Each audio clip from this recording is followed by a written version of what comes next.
Gaston Bachelard, La poétique de la rêverie. Dans un livre récent complétant des livres antérieurs consacrés à l'imagination poétique, nous avons essayé de montrer l'intérêt que présente pour de telles enquêtes la méthode phénoménologique. Suivant les principes de la phénoménologie, il s'agissait de mettre en pleine lumière la prise de conscience d'un sujet émerveillé par les images poétiques.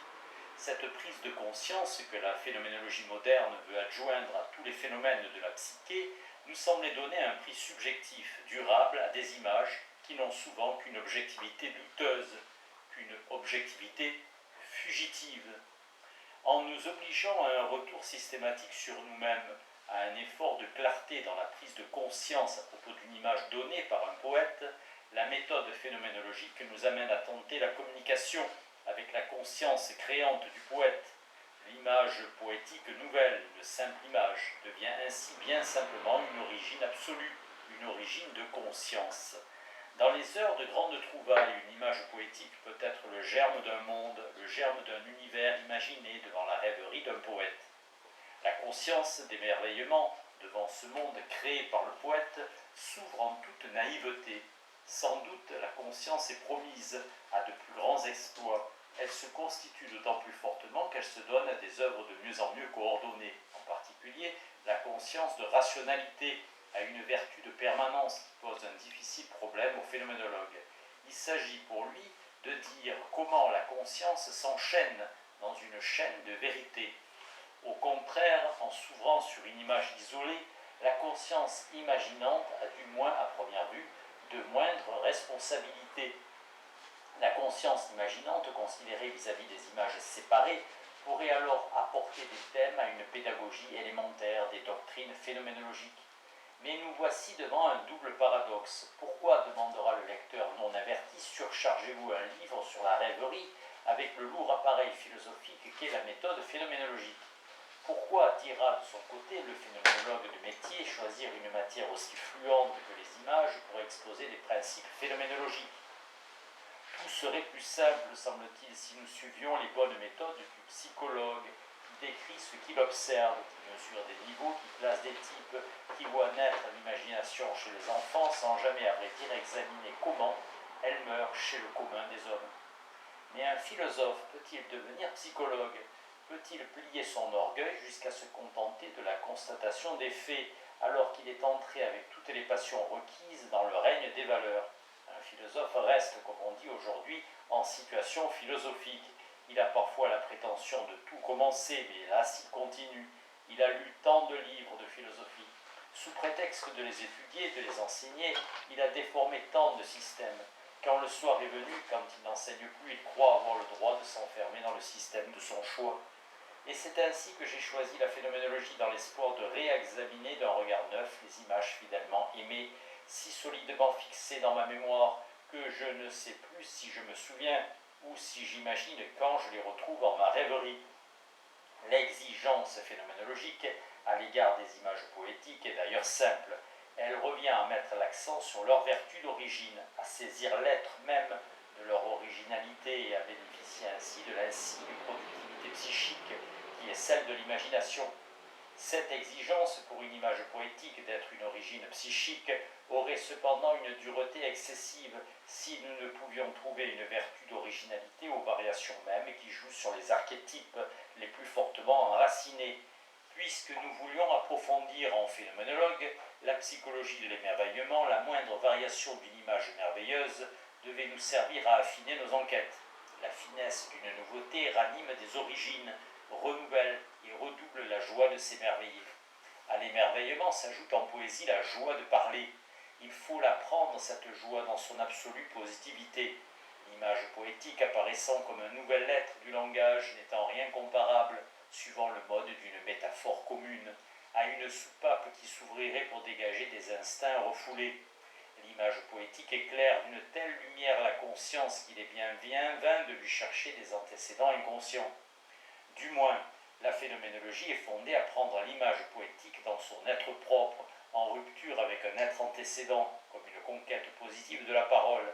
Si l'on écoutait le psychanalyste, on en viendrait à définir la poésie comme un majestueux lapsus de la parole. Mais l'homme ne se trompe pas en s'exaltant. La poésie et un des destins de la parole. En essayant d'affiner la prise de conscience du langage au niveau des poèmes, nous gagnons l'impression que nous touchons l'homme de la parole nouvelle, d'une parole qui ne se borne pas à exprimer des idées ou des sensations, mais qui tente d'avoir un avenir. On dirait que l'image poétique, dans sa nouveauté, ouvre un avenir du langage. Corrélativement, en employant la méthode phénoménologique à l'examen des images poétiques, il nous apparaissait que nous étions automatiquement psychanalysés, que nous pouvions, avec une conscience claire, refouler nos anciennes préoccupations de culture psychanalytique.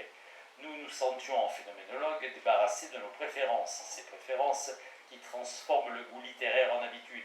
Nous étions, du fait du privilège donné à l'actualité par la phénoménologie, tout à l'accueil des images nouvelles que nous offre le poète. L'image était présente en nous, écartée de tout le passé qui pouvait l'avoir préparée dans l'âme du poète. Sans nous soucier des complexes du poète, sans fouiller dans l'histoire de sa vie, nous étions libres, systématiquement libres de passer d'un poète à un autre, d'un grand poète à un poète mineur, à l'occasion d'une simple image qui révélait sa valeur poétique par la richesse même de ses variations. Ainsi, la méthode phénoménologique nous enjoignait de mettre en évidence toute la conscience à l'origine de la moindre variation de l'image. On ne lit pas de la poésie en pensant autre chose. Dès qu'une image poétique se renouvelle, en un seul de ses traits, elle manifeste une naïveté première. C'est cette naïveté systématiquement réveillée qui doit nous donner le pur accueil des poèmes. Dans nos études sur l'imagination active, nous suivrons donc la phénoménologie comme une école de naïveté. Devant les images que nous apportent les poètes, devant des images que nous n'aurions jamais pu imaginer nous-mêmes, cette naïveté d'émerveillement est toute naturelle. Mais à vivre passivement un tel émerveillement, on ne participe pas assez profondément à l'imagination créante. La phénoménologie de l'image nous demande d'activer la participation à l'imagination créante. Puisque le but de toute phénoménologie est de mettre au présent, en un temps d'extrême tension, la prise de conscience, il faut conclure qu'il n'y a pas, en ce qui concerne les caractères de l'imagination, de phénoménologie de la passivité. Au-delà du contresens souvent fait, rappelons que la phénoménologie n'est pas une description empirique des phénomènes. Décrire empiriquement serait une servitude à l'objet, en se faisant une loi de maintenir le sujet dans la passivité. La description des psychologues peut sans doute apporter des documents, mais le phénoménologue doit intervenir pour mettre ces documents sur l'axe de l'intentionnalité. Ah, que cette image qui vient de m'être donnée soit mienne, vraiment mienne, qu'elle devienne, sauvée d'un orgueil de lecteur, mon œuvre. Et quelle gloire de lecture si je pouvais aider par le poète vivre l'intentionnalité poétique. C'est par l'intentionnalité de l'imagination poétique que l'âme du poète trouve l'ouverture conscientielle de toute vraie poésie. Devant une ambition si démesurée, jointe au fait que tout notre livre doit sortir de nos rêveries, notre entreprise de phénoménologue doit faire face à un paradoxe radical. Il est commun, en effet, d'inscrire la rêverie parmi les phénomènes de la détente psychique. On la vit dans un temps détendu, temps sans force liante. Comme elle est sans attention, elle est souvent sans mémoire. Elle est une fuite hors du réel, sans toujours trouver un monde irréel consistant. En suivant la pente de la rêverie, une pente qui toujours descend, la conscience se détend et se disperse, et par conséquent s'obscurcit. Ce n'est donc jamais l'heure, quand on rêve, de faire de la phénoménologie. En présence d'un tel paradoxe, quelle va être notre attitude? Loin de tenter de rapprocher les termes de l'antithèse évidente entre une étude simplement psychologique de la rêverie et une étude proprement phénoménologique, nous en augmenterons encore le contraste en mettant nos recherches sous la dépendance d'une thèse philosophique que nous voudrions d'abord défendre. Pour nous, toute prise de conscience est un accroissement de conscience, une augmentation de lumière, un renforcement de la cohérence psychique. Sa rapidité ou son instantanéité peuvent nous masquer la croissance, mais il y a croissance d'être dans toute prise de conscience. La conscience est contemporaine d'un devenir psychique vigoureux, un devenir qui propage sa vigueur dans tout le psychisme. La conscience à elle seule est un acte. L'acte humain, c'est un acte vif, un acte plein, même si l'action qui suit, qui devait suivre, qui aurait dû suivre, reste suspendue. L'acte conscientiel a sa pleine positivité. Cet acte Nous l'étudierons dans le présent essai que dans le domaine du langage, plus précisément encore dans le langage poétique, quand la conscience imaginante crée et vit l'image poétique.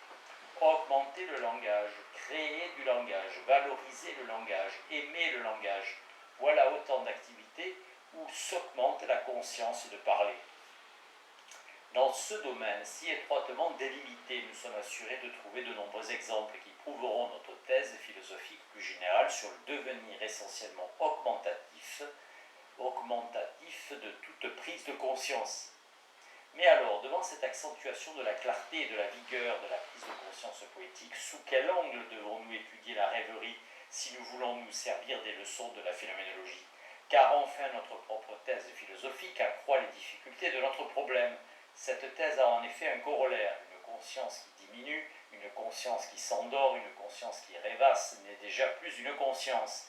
La rêverie nous met sur la mauvaise pente, sur la pente qui descend. Un adjectif va tout sauver et nous permettre de passer outre aux objections d'une psychologie de premier examen.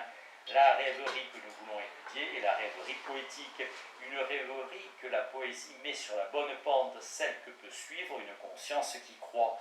Cette rêverie est une rêverie qui s'écrit, ou qui, du moins, se promet d'écrire.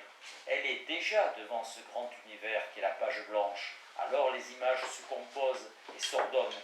Déjà, le rêveur entend les sons de la parole écrite. Un auteur, que je ne trouve plus, disait que le bec de la plume était un organe du cerveau.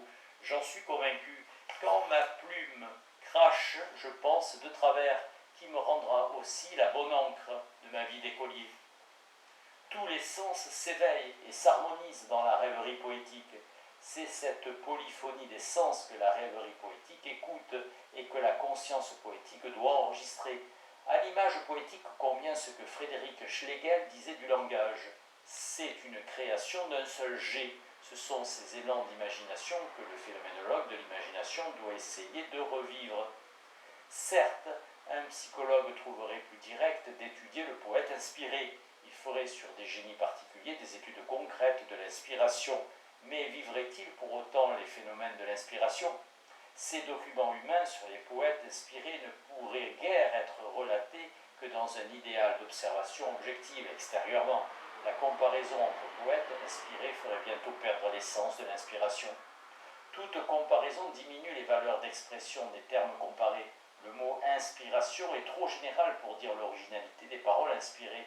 En fait, la psychologie de l'inspiration, même lorsqu'on cède des récits sur les paradis artificiels, est d'une évidente pauvreté. Les documents sur lesquels peut travailler le psychologue sont, dans de telles études, trop peu nombreux et surtout, ils ne sont pas vraiment assumés par le psychologue.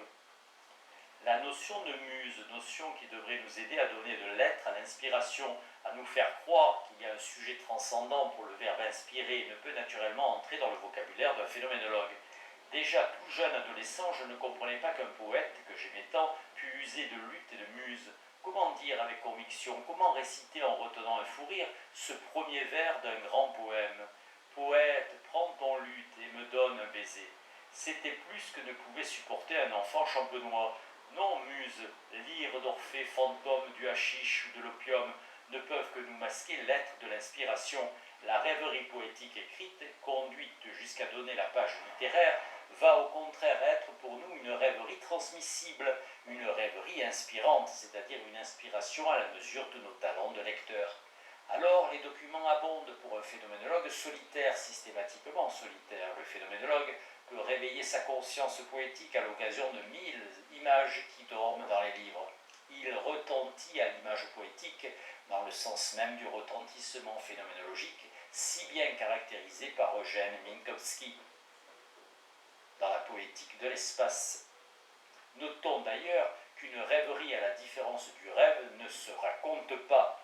Pour la communiquer, il faut l'écrire avec émotion, avec goût, en la revivant, d'autant mieux qu'on la réécrit.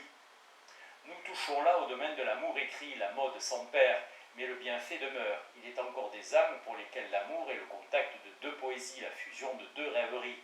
Le roman par lettres exprime l'amour dans une belle émulation des images et des métaphores. Pour dire un amour, il faut écrire. On n'écrit jamais trop. Que d'amants qui, rentrés des plus tendres rendez-vous, ouvrent l'écritoire. L'amour n'a jamais fini de s'exprimer, il s'exprime d'autant mieux qu'il est poétiquement rêvé. Les rêveries de deux âmes solitaires préparent la douceur d'aimer. Un réaliste de la passion ne verra là que formule évanescente, mais il n'en reste pas moins que les grandes passions se préparent en de grandes rêveries. On mutile la réalité de l'amour en la détachant de toute son irréalité. Dans ces conditions, on comprend tout de suite combien les débats vont être complexes et mouvants entre une psychologie de la rêverie, appuyée par des observations sur des rêveurs et une phénoménologie des images créantes, phénoménologie tendant à restituer, même chez un modeste lecteur, l'action novatrice du langage poétique. D'une manière plus générale, on comprend aussi tout l'intérêt qu'il y a, croyons-nous, à déterminer une phénoménologie de l'imaginaire, où l'imagination est mise à sa place, à la première place comme principe d'excitation directe du devenir psychique. L'imagination tente un avenir. Elle est d'abord un facteur d'imprudence qui nous détache de lourde stabilité. Nous verrons que certaines rêveries poétiques sont des hypothèses de vie qui élargissent notre vie en nous mettant en confiance dans l'univers. Nous donnerons, dans le cours de notre ouvrage, de nombreuses preuves de cette mise en confiance dans l'univers par la rêverie. Un monde se forme dans notre rêverie, un monde qui est notre monde. Et ce monde rêvé nous enseigne des possibilités d'agrandissement de notre être dans cet univers qui est le nôtre. Il y a du futurisme dans tout univers rêvé. Joé Bousquet a écrit « Dans un monde qui naît de lui, l'homme peut tout devenir ». Dès lors, si l'on prend la poésie dans sa fougue de devenir humain, au sommet d'une inspiration qui nous livre la parole nouvelle, à quoi peut bien servir une biographie qui nous dit le passé, le lourd passé du poète? Si nous avions la moindre inclination pour la polémique, quel dossier nous pourrions amasser touchant les excès de biographie? N'en donnons qu'un échantillon. Il y a un demi-siècle, un prince de la critique littéraire se donnait pour tâche d'expliquer la poésie de Verlaine, poésie qu'il aimait peu. Car comment aimer la poésie d'un poète qui vit en marge des lettrés? Nul ne l'a jamais vu, ni sur le boulevard, ni au théâtre, ni dans un salon. Il est quelque part à un bout de Paris, dans l'arrière-boutique d'un marchand, où il boit du vin bleu. Du vin bleu, quelle injure pour le Beaujolais, qu'on buvait alors dans les petits cafés de la montagne Sainte-Geneviève. La même critique littéraire achève de déterminer le caractère du poète. Par le chapeau. Il écrit « Son chapeau mou semblait lui-même se conformer à sa triste pensée, inclinant ses bords vagues tout autour de sa tête, espèce d'auréole noire à ce front soucieux. Son chapeau, pourtant joyeux à ses heures, lui aussi est capricieux comme une femme très brune, tantôt rond naïf comme celui d'un enfant de l'Auvergne et de la Savoie, tantôt en cône fendu à la tyrolienne et penché, crâne sur l'oreille, une autre fois facétieusement terrible. On croirait voir la coiffure de quelques banditos, sans dessus-dessous, une aile en bas, une aile en haut, le devant en visière, le derrière en couvre-nuque. Est-il un seul poème dans toute l'œuvre du poète qui puisse être expliqué par ces contorsions littéraires du chapeau? Il est si difficile de joindre la vie et l'œuvre. Le biographe peut-il nous aider en nous disant que tel poème a été écrit alors que Verlaine était à la prison de Mons? Le ciel est par-dessus le toit, si bleu, si calme. En prison? Qui n'est pas en prison aux heures de mélancolie? Dans ma chambre parisienne, loin de mon pays natal, je mène la rêverie vers les Rianes. Un ciel d'autrefois s'étend sur la ville de Pierre, et dans ma mémoire chantent les stances musicales que Reynaldo Hahn a écrites sur les poèmes de Verlaine. Toute une épaisseur d'émotions, de rêveries, de souvenirs croît pour moi au-dessus de ce poème. Au-dessus, non pas au-dessous, non pas dans une vie que je n'ai pas vécue, non pas dans la vie mal vécue du malheureux poète. En lui-même, pour lui-même, l'œuvre n'a-t-elle pas dominé la vie? L'œuvre n'est-elle pas un pardon pour celui qui a mal vécu? En tout cas, c'est dans ce sens que le poème peut amasser des rêveries, assembler des songes et des souvenirs. La critique littéraire psychologique nous dirige vers d'autres intérêts. D'un poète, elle fait un homme, mais dans les grandes réussites de la poésie, le problème reste entier. Comment un homme peut-il, malgré la vie, devenir poète? Mais revenons à notre simple tâche d'indiquer le caractère constructif de la rêverie poétique. Et pour préparer cette tâche, demandons-nous si la rêverie est, en toutes circonstances, un phénomène de détente et d'abandon, comme le suggère la psychologie classique. La psychologie a plus à perdre qu'à gagner si elle forme ses notions de base sous l'inspiration des dérivations étymologiques. C'est ainsi que l'étymologie amortit les différences les plus nettes qui séparent le rêve et la rêverie. D'autre part, comme les psychologues courent au plus caractéristique, ils étudient d'abord le rêve. L'étonnant rêve nocturne, et ils donnent peu d'attention aux rêveries, à des rêveries qui ne sont pour eux que des rêves confus, sans structure, sans histoire, sans énigme. La rêverie est alors un peu de matière nocturne, oubliée dans la clarté du jour. Si la matière onirique se condense un peu en l'âme du rêveur, la rêverie tombe au rêve.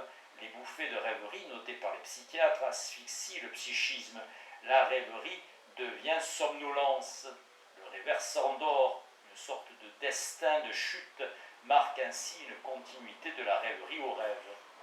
Pauvre rêverie que celle qui invite à la sieste.